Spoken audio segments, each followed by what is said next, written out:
Muchas gracias, padre. Qué gusto. Un saludo a todos. ¿Qué tal se escucha, padre? Bien, muy ¿Estamos bien. bien? Bueno, Sí, y ahora está para... habilitado también para que pueda compartir cualquier... Entonces voy a compartir la pantalla. Ustedes me avisan qué tal. Bueno, en principio ya la estoy compartiendo. Muy bien. Está compartida. Bueno, eso. Se ve bien. Eso. Bueno, eso, perfecto. ¿Alcanza a leer, padre? Sí se alcanza a ver en pantalla bien. Bueno, Se ve muy bien, se ve perfecto, perfecto. padre. Gracias. Muy bien, entonces, en el documento de Fraternidad para Sanar el Mundo, que está el documento el del Congreso Eucarístico Internacional, en los números desde el 15 más o menos comienza a tratar el tema del pecado y del pecado como lo que ha causado el pecado en el hombre, que esa herida también a la fraternidad, esa herida en la fraternidad. Y en el tema, en el punto 19 justamente, se habla también de ese problema a nivel humano, ¿no? Cómo se da la cultura también del descarte, cómo se da ese, esa, ese minusvalorar y no respetar la dignidad humana. Bueno, entonces vamos a hablar sobre la eutanasia. Les propongo este contenido. La verdad que eso, bueno. Entonces primero tenemos una pequeña introducción en la cual voy a decir cuáles son los principales documentos que la Iglesia ha emitido desde el magisterio de la Iglesia y luego una pequeña definición sobre la eutanasia, una definición, digamos, como un poco marco teórico para saber por dónde movernos. Después de esto vamos a ver algo sobre el problema actual, un poquito cómo se ha ido desarrollando la legislación de la eutanasia, todo esto muy someramente, por si acaso. No puedo avanzar tanto, ¿no? Eso, yo me imagino que están ahí todos como atentos, porque para mí es un poquito difícil como no verles la cara a ninguno, saber que están conectados, me parece que más de 600 personas, me parece una transmisión maravillosa, pero bueno, pero el problema es que no los veo bien, no pasa nada. Sí, sí, sí, están siguiendo, Sí, padre, sí, muy no, bien. yo también estoy viendo en el Facebook y están muy activos, muy activos. Felicidades. La verdad que me encanta saber que en la Arquidiócesis de Quito están tan activos en la catequesis, ¿no? En la formación de catequistas. Entonces, bueno, en el primer punto decía algo del desarrollo sobre la eutanasia y luego algunos obstáculos culturales que propician esa mentalidad sobre la eutanasia, ¿no? Ahora, todos estos puntos, digamos, los que voy a mencionar, están incluidos en los documentos del magisterio de la Iglesia, por si acaso. Entonces, en el segundo punto ya vamos a hablar en específico sobre la eutanasia, por qué, digamos, por qué no está bien la eutanasia, por qué su inmoralidad, un pequeño desarrollo, luego el mensaje del Evangelio, que es el que anuncia el cuidado y la compasión, algunos problemas sociales derivados de la eutanasia, porque no es solamente una cosa como de palabra de Dios, sino que sí es palabra de Dios, por supuesto, la defensa de la vida y de la protección de la dignidad humana y la promoción de la dignidad humana, pero no es solamente eso, sino que también genera una problemática social muy importante, la eutanasia. Entonces, bueno, vamos a hablar sobre ello y al final un breve apunte con un llamado a la acción. Entonces, Padre Santiago, si me puede decir, si me puede recordar hasta qué hora tenemos más o menos para que los catequistas no después, no, pobrecitos, no vayan a perder las horas de la noche del sueño, ¿ya? Eso, muy bien, eso. Recordamos hasta las 9 tenemos la Ok, charla y de ahí viene una pequeña síntesis de la charla que le hará el padre Sebastián, que ya está también conectado. Hacemos un cantito, los catequistas escriben sus preguntas y respondemos las preguntas. qué bonito, qué Entonces, bonita metodología. Muy bien, entonces, ok, hasta las 45, hasta ahí a las 9, hasta las perfecto. 9 sin Muy bien, interrupción. Muy bien. perfecto. Entonces, vamos con la introducción, que son los principales documentos. Entonces, en la introducción, bueno, como principales documentos tenemos en el 1980, cuando comenzaron los intentos de legalizar la eutanasia en el mundo, la Congregación para la Doctrina de la Fe, hoy se llama Dicasterio para la Doctrina de la Fe, hace la declaración Iura et Bona, que es muy cortita, es muy cortita, y es una declaración sobre la eutanasia. de 1980. Eso es actual, es muy breve. Después de eso, en el 87, la misma congregación emite la instrucción Donum Vitae.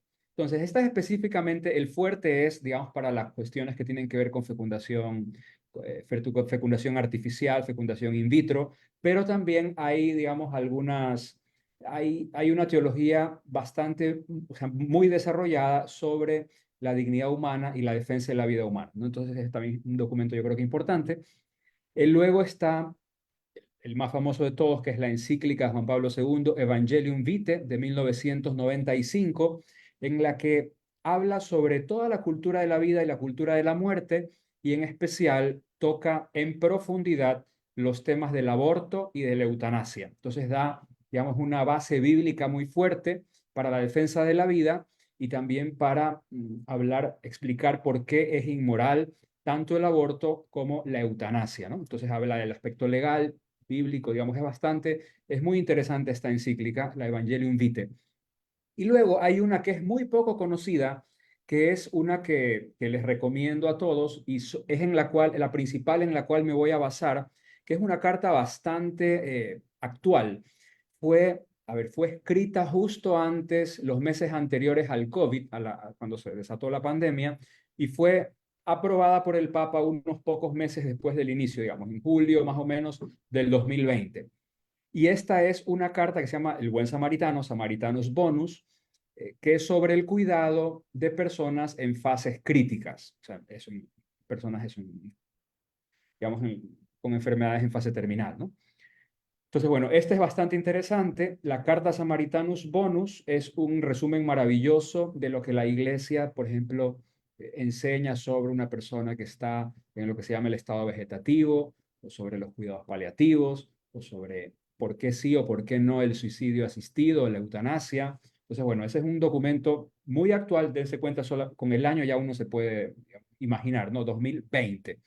Bueno, entonces, ese es un poquito los principales documentos. Ahora, importante decir primero qué entendemos nosotros por eutanasia. ¿Por qué? ¿Por qué? Porque a veces la gente dice, ay, padre, es que yo sí estoy de acuerdo en la eutanasia porque yo no quiero que tengan a esta persona como conectada con todo y así como que está sufriendo y como que le siguen dando, digamos, todos los antibióticos posibles, pero cuando ya, digamos, ya no tiene nada que hacer y la siguen teniendo ahí con el respirador y siguen como quien dice, ya no la dejan morir. Espérense, seguramente eso no será eutanasia. Entonces hay que definir bien qué entendemos por eutanasia. Esto de aquí está en todos los documentos que antes les he nombrado, comenzando por la declaración Iura et Bona, que especifica moralmente a qué nos referimos por eutanasia. Entonces, hablamos de eutanasia como el elegir una acción o una omisión, o sea, puedes hacer algo o dejar de hacer algo que por su naturaleza o en la intención causa la muerte. O sea, para que exista una eutanasia tiene que haber una muerte. Tiene que haber una muerte. No solamente como a lo mejor pensarla o desearla, sino tiene que haber una muerte.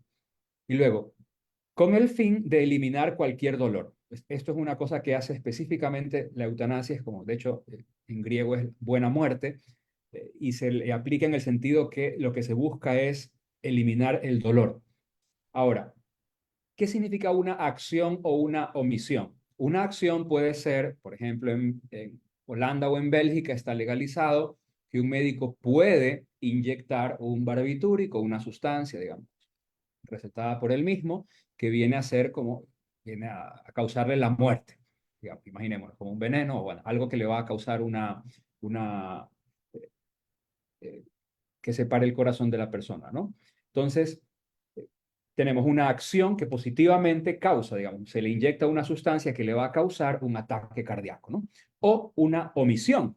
Entonces, por ejemplo, también podría una persona necesitar que se le dé, a lo mejor, imagínense, qué sé yo, un accidentado y no se le quiere dar, por ejemplo, oxígeno, por ejemplo. O sea, es una omisión, no le estás dando algo, pero le estás dejando de dar algo, algo que deberías de suministrarle y no se lo quieres dar, entonces, o sea, estás haciendo una omisión, como que en vez de darle un poco de oxígeno, no se lo estás dando y la persona podría morir por eso, sería una omisión. Entonces, una acción o una omisión que por su naturaleza, o sea, por lo que causa propiamente esa acción, causa la muerte.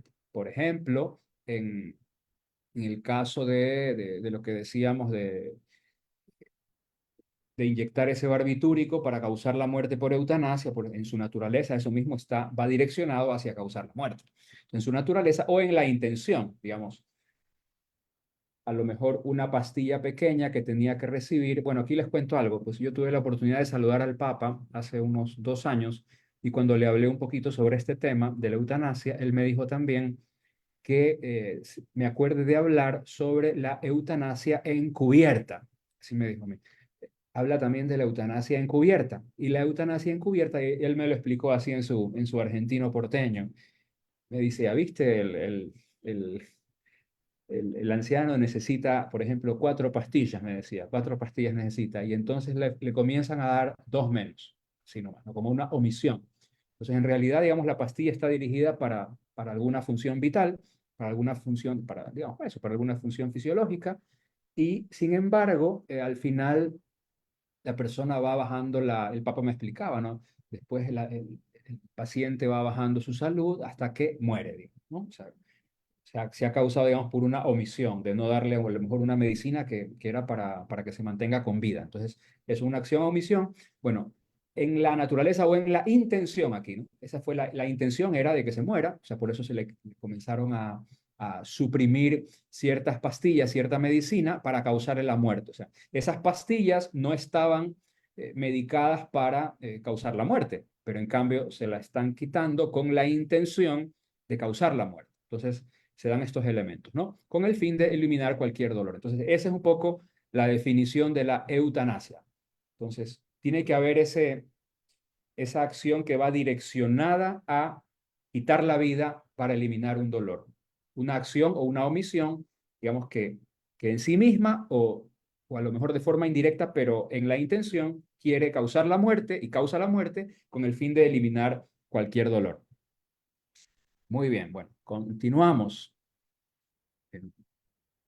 Seguimos en la introducción, entonces esa es la definición que tenemos por eutanasia. Regreso al menú, digamos, original, ¿no? Entonces, bueno, ya tenemos la introducción, principales documentos y la definición de eutanasia. Ahora, veamos un poquito el problema legal, cómo se ha ido desarrollando y luego unos obstáculos culturales. Esto es así, un poco como una visión. Entonces, este es un mapa que saqué de Wikipedia del problema desarrollo de la eutanasia en el mundo. Entonces, por ejemplo, el color azul más oscuro, como más así del equipo de acá que no me gusta, es el Emelec. Entonces, el, esos son los países donde ya han legalizado la eutanasia. Entonces, por ejemplo, ahí se ve que se ve España, se ve Portugal, se ve en Canadá, Colombia, gran parte de Australia. Los países, bueno, los países celestes no están bien detectados porque Wikipedia los llama como donde se permite la eutanasia pasiva, que es donde se puede como retirar un tratamiento, pero eso propiamente no es una eutanasia. O sea, se lo puede hacer con fines eutanásicos, sí, pero no necesariamente. O sea, es decir, la iglesia está en contra de lo que se llama el encarnizamiento terapéutico. Es decir, si es que una persona ya su enfermedad, la fase terminal de su enfermedad, ya digamos que pide la muerte, en el sentido que el médico dice ya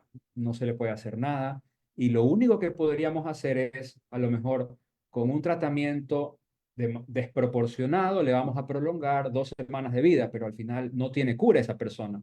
Entonces si la decisión sería de no vamos a darle más cosas que le van a causar un gran dolor para que a lo mejor pueda vivir nomás unos pocos días más, pero digamos el costo, digamos, de sufrimiento va a ser demasiado grande cuando no hay esperanzas de curarse. Entonces eso sería, si decidimos como que dejar al paciente todavía recibiendo más tratamientos, como que dicen, no aceptando la muerte, eso sería un encarnizamiento terapéutico, también se le llama ensañamiento terapéutico o también se le llama distanasia.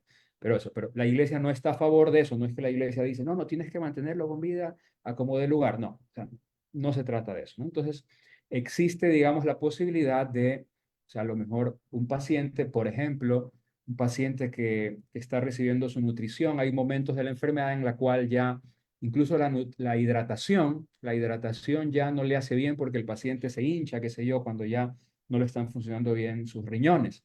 Entonces ya ni siquiera entonces, por ejemplo, en ese momento pues, puede ser lícito quitar esa hidratación cuando ya no le va a causar ningún bien al paciente, ¿no? Entonces, eso es permitido, eso no es eutanasia, digamos, ¿no? Bueno, entonces un poquito como para ver, ¿no? Algunas diferencias. Pero un poco ese es el panorama y luego hay muchos países donde tienen leyes, proyectos de leyes para legalizar la eutanasia. Por ejemplo, nuestro país, que tenemos en la Corte Constitucional el caso de la señora Paola Roldán, donde es posible, digamos, que permitan la eutanasia. Entonces, ahora, hay otro tema parecido al de la eutanasia, pero es el suicidio asistido. Entonces, legalmente suele introducirse el suicidio asistido, a ver, digamos, en la eutanasia es el médico el que a lo mejor hace una acción, por ejemplo, inyectar el barbitúrico al paciente para causarle la muerte. Entonces, es un tercero que viene y lo causa. Entonces, en algunas legislaciones lo que hacen es por ejemplo, o sea, decir, no, no, esto aquí es un derecho mío porque, digamos, bueno, el suicidio no es penalizado, entonces yo soy el que quiero terminar con mi vida, pero ¿en qué sentido se llama asistido? En que pido a un profesional médico que sea el que me suministre la dosis o que me dé, digamos, las pastillas para yo mismo suicidarme. Entonces, en ese sentido se llama suicidio asistido. Entonces, ahí hay, por ejemplo, verán que hay varios estados en Estados Unidos que están en morado donde ahí sí se puede aplicar esa eutanasia. Hay más países en Europa, eh, donde también está, por ejemplo, ahí está, me parece, Suiza, por ejemplo, sí. Aquí se ve mejor. Están con Bélgica, Luxemburgo, Holanda, que tienen eutanasia, por ejemplo, ¿no? Suicidio asistido en algunos casos, bueno, aquí hay otras leyendas de debate legislativo tras una sentencia de Tribunal Superior. Y es un poquito, ese es el panorama. Hasta Hawái tenemos por acá que también tiene suicidio asistido como legalizado, ¿no? Entonces, bueno, es un poquito el panorama legal. Y ahora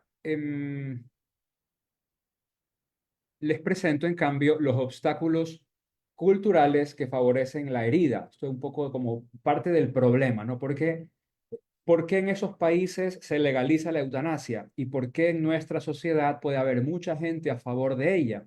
Entonces, solamente, a ver, el tema es muy amplio, solamente voy a citar los que el documento, ¿se acuerdan? El documento, ¿se acuerdan? A ver, catequistas que están en su casa, ¿se acuerdan cómo se llamaba el documento último de la Santa Sede para, digamos, sobre el final de la vida? Eso mismo, Samaritanus Bonus, ¿no? Entonces, en ese documento, en el capítulo cuarto, habla de algunos obstáculos culturales que favorecen, digamos, esa mentalidad eutanásica y también eso, que favorecen la creación de esa herida de fraternidad como lo estamos hablando aquí, ¿no? Entonces, por ejemplo, se habla del uso equívoco del concepto de muerte digna, ahí, o sea, muerte digna en relación con el de calidad de vida, o sea, como que si la muerte digna justamente es causarte la muerte, ¿no? Realmente lo que hay que procurar es que la gente pueda vivir bien y luego la muerte no nos toca a nosotros, digamos, definir cuándo es el momento, ¿no? Pero entonces hay un concepto de muerte digna que es usado para esto. Luego también hay una errónea, esto es bastante interesante, errónea comprensión de la compasión, que propone morir para no sufrir. Entonces, de eso también habla el documento. O sea, entender la compasión no como, oiga, vamos a intentar hacer algo por los enfermos, por ejemplo, ¿no? O sea, qué sé yo, en Quito tienen un maravilloso hospice, lastimosamente no tenemos casi alguno más, bueno, alguno que otro puede haber más sencillito en otras ciudades, pero allá tienen, por ejemplo, en Quito el San Camilo, pero será uno, pero hay tantísimos pacientes en el Ecuador que necesitan de un buen hospice, digamos, donde reciban esa atención en fase terminal. Entonces, no entendemos bien esa compasión y creemos que la compasión es eliminar a la persona. Entonces, en vez de tratar de eh, aliviar el dolor, eliminar a la persona. Entonces, eso como que no tiene sentido. Entonces, es una errónea comprensión de la compasión. Eso. Los que quieran también ver un poquito más sobre este tema, pues ahí en ese documento también se explica un poco más, ¿no? Y luego también tenemos un individualismo creciente que ve a los otros como amenaza para la propia libertad. Entonces, individualismo creciente.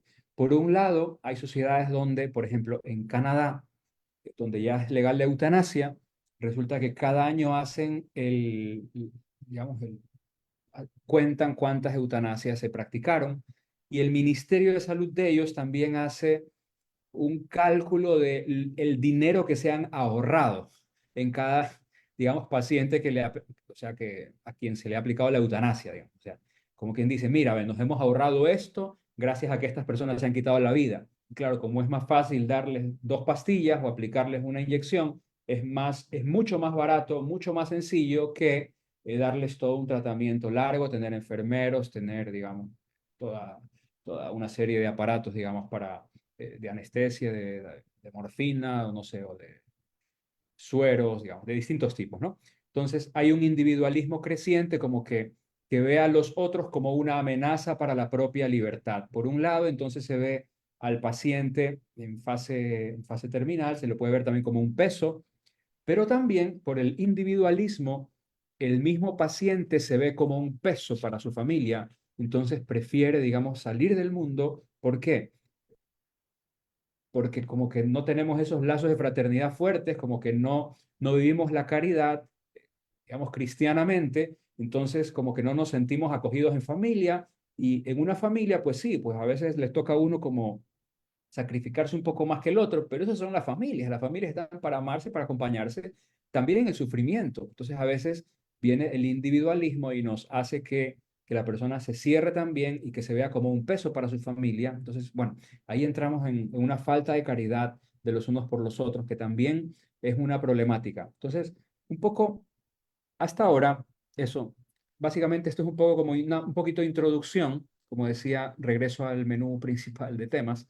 Entonces, el punto número uno al problema, un poco cómo se ha ido desarrollando la eutanasia, en qué países ya se ha legalizado, dónde a lo mejor se está queriendo legalizar, como en el nuestro, y luego una serie de obstáculos culturales o sea, esto es un tema largo, esto es un tema bastante amplio, el de los obstáculos culturales que podemos seguramente citar muchísimos más, o sea, que favorecen esa mentalidad de la eutanasia. Por ejemplo, el tema, ahora se me viene a la mente, el tema del dolor. No nos gusta, o sea, somos una sociedad que, no sé si ustedes se recuerdan, bueno, algunos de esos, qué sé yo, TikToks o que aparecen como una comparación de generaciones, ¿no? La gente, digamos, nacida, qué sé yo, en los años 70, 60, 80, digamos, cuando les pasa algo, bueno, pues como que siguen, ¿no? A veces viene la generación de los 2010, así, de los más jovencitos, entonces a veces así como de forma graciosa, como que ya un pequeño golpe y ya como que ya no puedo vivir, un poco como que tenemos también una poca aceptación y poca tolerancia al dolor en sí, ¿no? O sea, nadie le gusta sufrir, pero también a veces como sociedad, o sea, le tenemos un pánico también al dolor, ¿no? Entonces, eso, no tener nuestra religión, pues justamente, en eso también por si acaso está en el documento, yo no lo he incluido, pero en el capítulo tercero hay, digamos, un capítulo muy bonito, interesante sobre lo que el cristianismo tiene para aportar con respecto a la cruz, al sufrimiento, a la compasión de Dios, ¿no? Entonces, hay un tema ahí bastante, muy interesante, ¿no? Entonces, bueno, como decía, en el punto número uno, como obstáculos culturales, de esto podemos hablar bastante. O sea, de esto, digamos, da para un diálogo profundo porque son los problemas sociales que tenemos que propician una mentalidad que prefiere, digamos, salir de este mundo, que prefiere a lo mejor eliminar a la persona también, porque hay personas que promueven esto, que prefieren eso, hay personas eso, pues que a lo mejor ya no tienen esa visión cristiana de la vida como un don. Bueno, entonces vamos al punto número dos, ya vista la introducción y un poco el problema, ¿no? Vamos a ver en sí mismo sobre la eutanasia, en específico ya la inmoralidad de la eutanasia. Entonces, no, perdón, se me fue la otra. Ok, ahora sí. Inmoralidad de la eutanasia. Entonces, la primera cita es una cita de Donum Vitae, ¿se acuerdan? ¿No? La que les dije que era del 87. En el número 5 dice, la vida humana es sagrada. ¿Por qué es sagrada la vida humana? Porque desde su inicio es fruto de la acción creadora de Dios y permanece siempre en especial relación con su creador, su único fin. Es decir, venimos de Dios y vamos hacia Dios.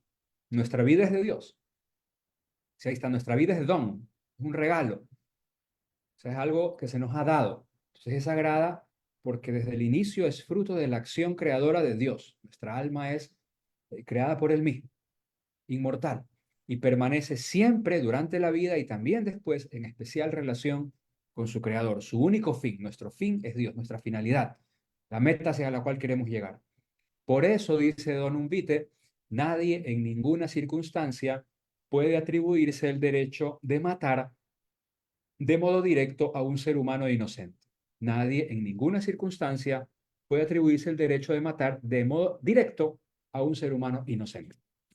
Bueno, entonces esa frase yo creo que es bastante clara. Mm, La siguiente, por ejemplo, ya está es del Catecismo, número 2277, cualesquiera que sean los motivos y los medios. La eutanasia directa consiste en poner fin a la vida de personas disminuidas, enfermas o moribundas. Es moralmente inaceptable. O sea, eso, poner fin a las vidas humanas de personas que viven con discapacidades, que están enfermas o moribundas, ¿no? Hay estudios que hablan del régimen nacionalsocialista, los nazis en los tiempos de Hitler, pues mataron más de 270.000, se dice pronto, 270.000 personas se mataron, digamos, practicándoles eutanasia por tener, digamos, discapacidades físicas o discapacidades mentales. Eso es una cosa documentada y es una cosa tristísima de cómo una sociedad, cuando cae en esta lógica de la utilidad solamente, puede llegar a poner fin a personas físicamente o psicológicamente disminuidas, enfermas o moribundas. Entonces, bueno, el catecismo nos recuerda que es moralmente inaceptable, ¿no? Y luego también muy interesante, esto es un texto de la última carta a Samaritanos Bonus: toda cooperación formal o material inmediata a tal acto es un pecado grave contra la vida humana.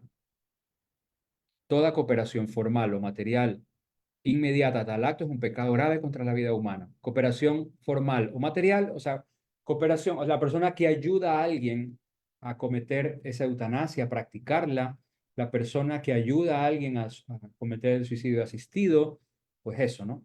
Es un pecado grave, ¿no? O sea, la enfermera que le pasa las pastillas a la persona que va a cometer suicidio asistido, por ejemplo, ¿no? O el familiar que lleva a la persona. En Suiza es muy común, en Europa, como Suiza fue el primer país en legalizar suicidio asistido, o sea, había familiares que llevaban a sus parientes a Suiza para poder allá practicar suicidio asistido porque allá sí era legal. Entonces, por ejemplo, una persona que materialmente no es que los han matado, pero les han ayudado de una forma material, entonces también es un pecado grave contra la vida humana. Y luego dice, ninguna autoridad puede legítimamente imponerlo o permitirlo. Entonces es una cosa bastante también clara, yo creo, ¿no? Ninguna autoridad puede legítimamente imponerlo ni permitirlo. La autoridad civil, los gobernantes, no están para aprobar la eutanasia. O sea, no están, ni siquiera porque sea mayoría. Acuérdense que en el régimen, digamos, ahora que hablamos del tema, en el régimen de Hitler, el nacionalsocialismo, pues allí todo era legal, digamos, porque todo era aprobado desde la asamblea de ellos, ¿no? Entonces, eso, ninguna autoridad puede imponerlo ni permitirlo, ¿no? O sea, eso es lo que creemos desde la Iglesia. Continúo con, esto aquí son unos textos también de Samaritanos Bonus, donde se habla sobre la gravedad de ese pecado. Entonces dice, una persona que elige con plena libertad quitarse la vida, rompe su relación con Dios y con los otros. Es importante, ¿no? Una persona así rompe su relación con Dios y con los otros. La persona que elige quitarse la vida, claro, porque la vida te la ha dado Dios. Entonces tú decides quitarte la vida, terminar con esa vida, no respetar, o sea, la soberanía de Dios sobre ti. Entonces rompes tu relación con Dios, pero atención, atención, y con los otros también, con los demás, porque yo tengo también mis deberes de caridad para con los demás y no incluyen el terminar con mi vida. Entonces eso, tenemos nuestros deberes de caridad. Ahora, el siguiente punto dice, en la misma Samaritanos Bonus, el capítulo quinto, dice, el suicidio asistido aumenta la gravedad porque hace partícipe a otro de la propia desesperación, induciéndolo a no dirigir su voluntad hacia Dios. Entonces, el suicidio asistido de otra forma también te ocasiona, bueno, eso, haces partícipe a otra persona, la persona que te da las medicinas, los barbitúricos, que haces partícipe a otra persona, entonces también es un acto bastante grave, ¿no? Y por último, ayudar al suicida es una colaboración indebida en un acto ilícito. Ayudar al suicida es una colaboración indebida en un acto ilícito, ¿no? Claro, imaginemos, como comunidad humana, cada, cada cierto tiempo llegan alguna, alguna información, por ejemplo, de un chico o una persona que se quiere tirar abajo de un puente, ¿no? Entonces, muchas veces, bendito sea Dios, la noticia es, la policía fue, hace 2 semanas me parece que hubo un caso, digamos, que circuló por las redes, la policía fue, habló con el joven y lograron que ese joven, pues, regresara, ¿no? O sea, la misión social es la de la caridad, la de velar por la persona. O sea, no la de, a ver, como imagínense, ¿no? Como que diga el policía, oiga, a ver, ¿cómo le va? Esos son tus problemas. Bueno, entonces está bien, láncese nomás, no pasa nada. No, pues, o sea, los deberes de caridad de unos con los otros es la de ayudarnos, pero para la vida, para salvarnos, para encontrar un sentido. O sea, yo me imagino a ese policía pues diciéndole, dándole consejos, tratándole de animar, tratándole de que vea los problemas de una forma, digamos, un poco más desde lejos para que se dé cuenta que sí hay soluciones, que la vida continúa, que los sufrimientos también son parte de esta vida. Esa es la parte también de la caridad, ¿no? Entonces, en este texto es interesante porque se habla de que está mal, digamos, colaborar en ese acto ilícito de quitarle la vida a alguien o de que alguien se la quite, porque de hecho lo que tenemos que hacer es ayudar a vivir bien, a respetar nuestra dignidad. Y luego también dice, rompe su relación con Dios y con los otros, los demás también. O sea, la eutanasia y el suicidio asistido no son vía de caridad, ¿no? O sea, sería una compasión mal comprendida. Una frase de San Agustín es santo bueno, desde los siglos cuarto, quinto, y dice, dense cuenta, ¿no? Nunca es lícito matar a otro, aunque él lo quisiera, parece como que hablara para nuestro tiempo. Incluso si lo pidiera, cuando, suspendido entre la vida y la muerte, suplica que le ayuden a liberar su alma que lucha contra las cadenas del cuerpo y desea romperlas. No es lícito ni siquiera cuando un enfermo no esté ya en condiciones de sobrevivir. Entonces, bueno, desde los tiempos de San Agustín, pues ya se preguntaban si es que, bueno, es lícito quitarle la vida a alguien que lo pidiera, ¿no? Entonces San Agustín dice, no, pues la vida no es nuestra, la vida no es nuestra, la vida es sagrada, la vida es de Dios. Entonces nosotros, pues eso, no tenemos esa soberanía, esa total autonomía, ¿no? Entonces, bueno, vamos a el siguiente punto, a ver, vamos a regresar a nuestro menú principal.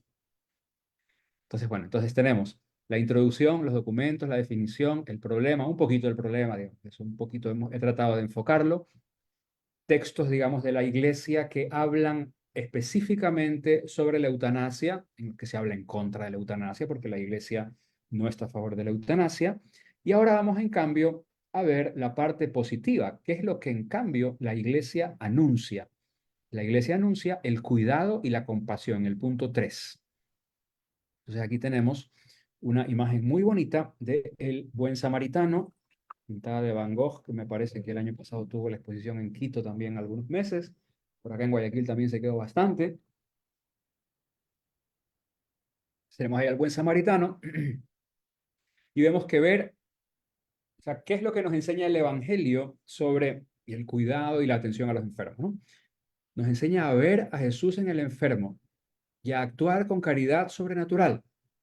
Es tremendo ese texto del famoso texto del juicio final, Mateo 25, cuando dice Jesús, lo que hiciste, lo que hicieron con uno de estos hermanos míos, los pequeñitos, conmigo lo hicieron, ¿no? O sea, ver a Jesús en el enfermo es tremendo, ¿no? La misión que tenemos de ver en nuestro hermano sufriente, incluso en fase terminal, cuando está con los dolores más fuertes, pues allí también, pues ver a Jesús en el enfermo y actuar con caridad sobrenatural, no solamente con el mínimo, sino caridad sobrenatural. Caridad sobrenatural es con el amor con el que Dios nos ama. Entonces, con nuestros hermanos enfermos, no basta simplemente con algo sencillo, digamos, con mínimo, sino, espérate, Dios nos pide caridad sobrenatural. Nos pide también dar la vida por ellos. Entonces, bueno, ese es un punto yo creo que muy bonito. Luego tenemos el Evangelio del Buen Samaritano nos invita a curar, a acompañar, a acoger, a hacernos cargo, a vivir la verdadera compasión. Bueno, es el Evangelio del Buen Pastor. ¿Qué es lo que hace el buen samaritano? El Evangelio del Buen Samaritano, perdón, que es el buen pastor en el fondo, nos ayuda, nos invita a curar. O sea, no ayudar a terminar con la vida, sino a curar. Pero a veces no es posible curar, a acompañar, acompañar. Y el dolor ajeno, a acoger. Y si mi hermano no tiene recursos para esa medicina para el dolor, a hacernos cargo, a vivir la verdadera compasión. O sea, la verdadera compasión debería ser eso, como que yo quiero ayudar a mis hermanos, no a que mueran más rápido, sino ayudarles a que vivan mejor, que tengan, digamos, a que vivan su vida con mayor dignidad, su enfermedad con mayor dignidad, según su dignidad humana. ¿A qué nos llama el Evangelio del buen Samaritano? Aliviar, el punto 3 aquí, aliviar el sufrimiento con competencia médica, es decir, no solamente por supuesto que como sacerdotes y como catequistas, ustedes pueden acercarle a los fieles la fe, sacramentos, digamos, ustedes mismos no los dan, pero el catequista conoce a lo mejor a la gente que vive cerca de su casa, entonces sabe que ahí hay un ancianito, hay una persona que está sufriendo mucho, una persona con una enfermedad incurable, a lo mejor no es que está, digamos, en peligro de muerte, pero está muy delicado, está con el ánimo muy, digamos, decaído, entonces necesita la palabra, necesita un aliento, uno puede ayudar a confortar, pero también llama al padrecito, llama a su párroco, ¿para qué? Para que le conforte con los sacramentos de la fe, sacramentos de la iglesia, pero aparte también tratar de aliviar con competencia médica, también la parte humana, ¿no? Sin que sea exactamente competencia médica, recuerdo cuando teníamos el grupo por ejemplo, para algunos grupos que hemos visitado en alguna de las parroquias donde he estado, pues donde no solamente importaba visitar al enfermo, sino que nos dábamos cuenta, oye, espérate, no tiene un colchoncito donde dormir esta persona, ¿no? Entonces vamos a conseguirle colchón a un fulanito, porque el pobre, pues, claro, si está solamente en esa camita con unos cartones, pues el pobre, pues pobrecito, ¿no? O a conseguirles unas sábanas o conseguirles algo. Entonces, eso, como aliviar el sufrimiento, también, digamos, desde la forma más como efectiva, profesional, con competencia médica, también en los casos donde se puede, donde más bien eso deberíamos procurarlo, ¿no? Incluso como país, como sociedad, como iglesia, debemos tratar de dar un buen tratamiento del dolor.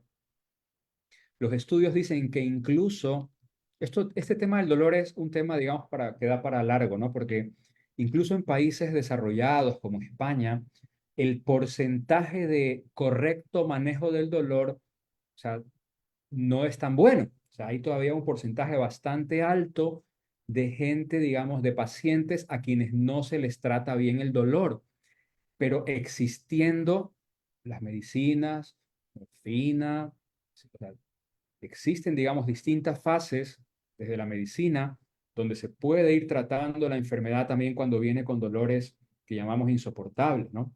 Incluso cuando ya, digamos, en las fases más críticas de todas, ya ciertos cánceres, cánceres cuando están, digamos, en etapas increíblemente dolorosas, pues incluso existe, y la iglesia lo permite, lo que es la sedación, no para matar a la persona, pero sí para que esté como dormida, para que la persona no esté sufriendo, no esté consciente, sufriendo conscientemente, ¿no? Entonces, todo eso existe, pero hay, digamos, un manejo del dolor inadecuado en general. Entonces, inadecuado. Entonces, este es un tema no solamente desde la iglesia, sino desde la sociedad, cómo estamos llevando esa medicina para el dolor, ¿no? O sea, en países más desarrollados hay hospitales con sus unidades del dolor completas, unidades de cuidados intensivos donde trabaja un médico, digamos, experto en anestesiología, donde está el médico experto en cuidados paliativos, donde está también un psicólogo, donde hay un psiquiatra, donde está el sacerdote, que respeta el credo religioso de la persona, donde hay enfermeras con una calidad humana tremenda. Entonces, entre ellos, sí, se puede, ¿no? Se puede aliviar el sufrimiento, pero es una cuestión poco como, también es un poco costosa, pero hacia allá deberíamos tender, no hacia facilitar, digamos, que las personas se vayan, digamos, pidan la muerte porque no tienen atención, sino más bien procurando la atención de vida. Eso es lo que nos toca. O sea, como la persona que se quiere tirar del puente, no nos toca, como hay muchos jóvenes con depresión, ayudémosles entonces, hagamos fila aquí para que se tiren por el puente. No, pues, No se trata de eso, se trata más, vamos a ayudar a los jóvenes para que no caigan en esa depresión y no se quieran morir. No se trata de eso, vamos a ayudar a que no caigan en esas situaciones y aliviar el sufrimiento, a darles un buen tratamiento. Por ejemplo, o sea, seguramente hay algún psicólogo, psiquiatra conectado, pues cómo estamos, digamos, en pañales en atención de ese tipo, la salud mental en nuestro país, ¿no? Cómo cuánto se necesita también trabajar en ese sentido. Entonces, bueno, el Evangelio anuncia el cuidado y la compasión. No nos toca a nosotros, hay sufrimiento, hay dolor, facilitemos la muerte, que mueran rápido. No, no nos toca eso. Nos toca tratar de aliviar el sufrimiento. Y luego también el Evangelio nos habla de darle un sentido sobrenatural a la enfermedad, al sufrimiento y a la muerte.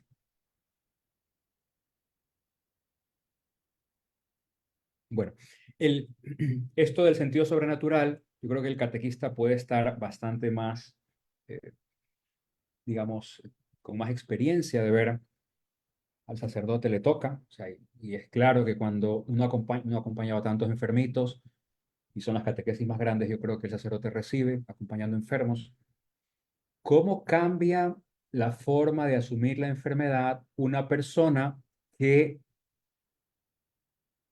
que tiene fe, que vive su fe? Qué distinto, totalmente distinto. Una persona con fe asume desde el amor de Dios, asume desde la cruz de Cristo, asume desde ese sufrimiento redentor también, no por ser masoquista, sino, espérate, es que le encuentra un sentido también, ¿no? No digo que esté feliz de estar sufriendo, por supuesto, pero dentro de la enfermedad, la persona con fe, que tiene sentido sobrenatural, logra ver las cosas con paz, como reconciliado con Dios, reconciliado con mi familia, reconciliado con mis hermanos, y también ve con serenidad el tema de la muerte. O sea, que algo seguro que tenemos es que nos va a tocar morir, ¿no? Bueno, el Señor puede venir la segunda venida y en ese sentido no nos tocaría, pero de ahí digamos que nos toca morir. O sea, es una verdad, ¿no? Entonces, la persona con fe lo asume no desde el sinsentido de que se acaba todo, sino como una puerta para el abrazo con Dios. O sea, la fe nos da un sentido sobrenatural increíble para vivir la enfermedad en estas fases, para afrontar ese umbral de la muerte, ¿no? Entonces, bueno, esto todo es tremendo. Y me quedan 7 minutos, vamos a ver si logro. Entonces, bueno, vamos de nuevo al menú. Vamos a ver por dónde íbamos, para no perderme. Introducción, ya el problema, inmoralidad de la eutanasia. Hablamos un poco sobre el anuncio del cuidado del Evangelio. Y ahora, problemas sociales derivados de la eutanasia. O sea, esto no es solamente un tema de palabra de Dios y ya, sino que derivan varios problemas de la eutanasia. Entonces, por ejemplo, voy a citar, todo esto está en Samaritanos Bonus 5, como ven ahí abajo de la diapositiva. Tales leyes golpean el fundamento del orden jurídico, el derecho a la vida que sostiene todo otro derecho, incluido el ejercicio de la libertad humana. Es decir, cuando se permite la eutanasia, o sea, se golpea el fundamento, la base de nuestro ordenamiento jurídico. ¿Por qué? Porque estamos permitiendo terminar con una vida humana inocente. Entonces, ¿cómo se van a sostener las demás leyes que quieren defender la vida humana cuando se está permitiendo terminar con la vida humana de inocentes? Entonces, allí se abre una grieta jurídica que, o sea, es como una grieta, ¿no? Una grieta en la pared comienza por una cosa pequeñita, pero luego al mínimo movimiento, pues comienza a abrirse y va dañando el resto de la pared. Entonces, tales leyes golpean el fundamento del orden jurídico. No es cualquier cosa. Ahora mismo, por ejemplo, en Canadá hubo una sentencia de la Corte, no me acuerdo si se llama Corte de Justicia, Corte Nacional, la máxima autoridad, lo que sería nuestra Corte Constitucional. Una sentencia cambió todo el ordenamiento jurídico y ya en 5 o 7 años llevan más de 50.000 muertes por eutanasia. Una cosa increíble, con unos casos tremendos que podría comentar por aquí ya mismo, si me sobran unos minutitos. Pero bueno. Luego, segundo punto, la existencia de estas leyes hiere profundamente las relaciones humanas, la justicia y amenazan la confianza mutua entre los hombres. Eso también lo dice Samaritanos Bonus. Hiere profundamente las relaciones humanas. Imagínense, miren, a mí me tocó estudiar los debates en torno a la eutanasia y el suicidio asistido en el Parlamento británico. O sea, fue muy interesante porque ellos tenían más de 80 años, todavía lo están debatiendo, de hecho, y no lo han aprobado. Han debatido por más de 80 años ese tema. Entonces hay ese parlamento que es de los más antiguos y más activos del mundo, entonces la gente se dice de todo, todavía no lo han aprobado, pero utilizan argumentos religiosos, médicos, de sociología, de cuestiones de salud pública, o sea, de todo. Hay argumentos de todo tipo, filosóficos, teológicos, por todos lados. Entonces, por ejemplo, es interesante cómo los que más se oponían allá a la eutanasia eran las asociaciones de personas con discapacidades o las asociaciones de personas con enfermedades terminales, personas con cáncer, personas... ¿Por qué? Porque ellos se veían como posibles víctimas, o sea, ellos se veían como amenazados. Es decir, como si es que abren la posibilidad de eutanasia por otro lado, o sea, yo me voy a sentir como interpelado, como que mi sociedad me dice, oye, tú eres una carga para nosotros, tú deberías pedir eso, más o menos, ¿no? Y los mismos grupos de ancianitos, por ejemplo, de personas vulnerables, tercera edad, pedían mismo ellos, no queremos eutanasia, eran los grupos de presión más fuertes. ¿Por qué? Porque decían, es que, claro, es que si yo sé que tengo esa opción, sabiendo que en mi casa ya no soy, digamos, un gran aporte, sabiendo que, digamos, en cierto sentido causo un problema a mi familia porque me tienen que cuidar y yo a ellos ahora mismo ya no les puedo dar mayor cosa, entonces es que yo me voy a ver tentado o presionado, me voy a ver presionado a elegir esa opción de la eutanasia o del suicidio asistido. O sea, y se crea esa desconfianza. Entonces es increíble cómo en esos países, pues donde tienen una sociedad civil bastante activa, pues vienen y saltan con rapidez. ¿Por qué? Porque ven que eso va a herirlos y va a causar ahí una amenaza de la vida de estas personas, ¿no? Entonces, bueno, entonces eso, amenaza la confianza mutua entre los hombres. Por ejemplo, en Holanda hay personas ya que pasan a ser adultos mayores que tratan de emigrar y tratan de irse a otro lado o tienen que hacer declaraciones específicas de que no quieren que se les aplique bajo ninguna circunstancia la eutanasia, porque se sienten amenazados, o sea, sienten que en cualquier momento pueden ser víctimas. De hecho, pues bueno, aquí paso al siguiente punto y les cuento un poquito de esos casos de esos países que son tremendos, ¿no? El tercer punto, los ordenamientos jurídicos que han legitimado el suicidio asistido y la eutanasia muestran además una evidente degeneración de este fenómeno social. Hay una degeneración, o sea, no es que terminan en ese casito. Canadá, 2015-2016, la Corte Suprema aprueba la eutanasia. En pocos años comienzan primero 1.000 eutanasias, 3.000 eutanasias. Ahora mismo ya van por más de 50.000. Tienen ahora mismo un promedio como de más de 13.000 eutanasias al año.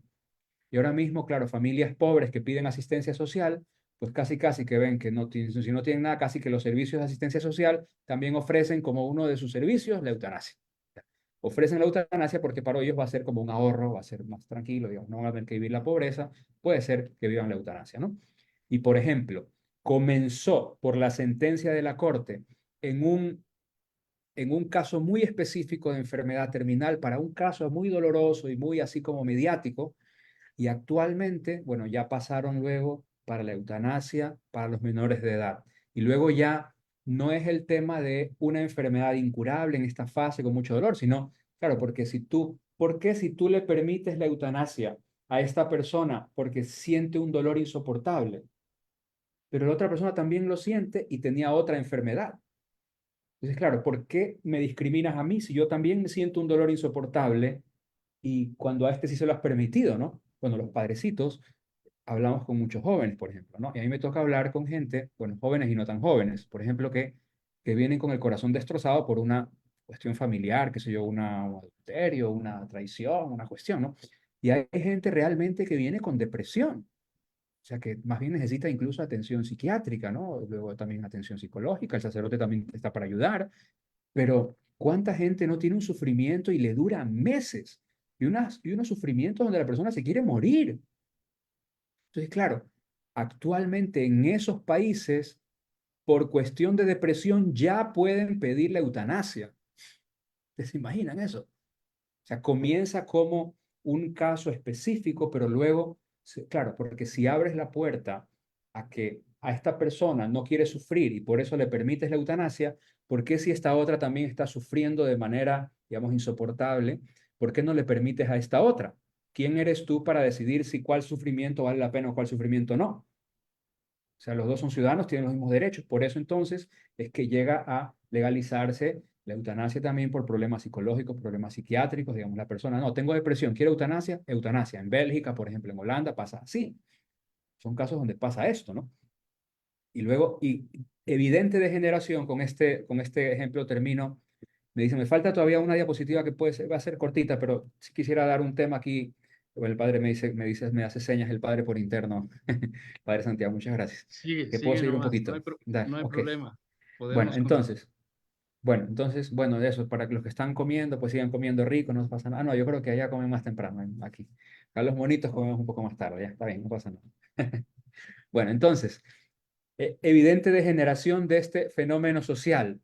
Entonces, les quería comentar que el Ministerio de Salud de Holanda, desde que aprobaron la eutanasia ya a inicios de los años 2000, 2002 pues, específicamente, entonces ellos cada año sacan un reporte, el Remmerlich, que le llaman, porque es el nombre del que era el ministro de Salud. Y este es un reporte que los médicos hacen libremente, o sea, no están obligados. Entonces ellos hacen el reporte sobre las eutanasias. Y cada año, entonces reportan tantas miles, 6.000, 7.000 eutanasias.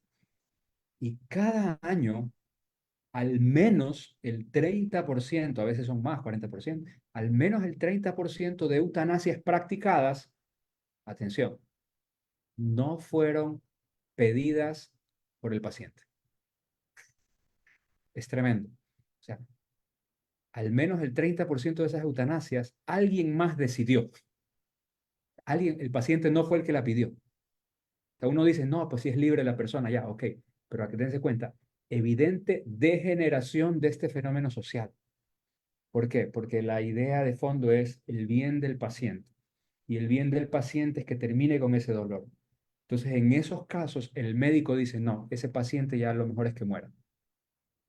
O el familiar dice, no, la tía, pues ya, es mejor que muera.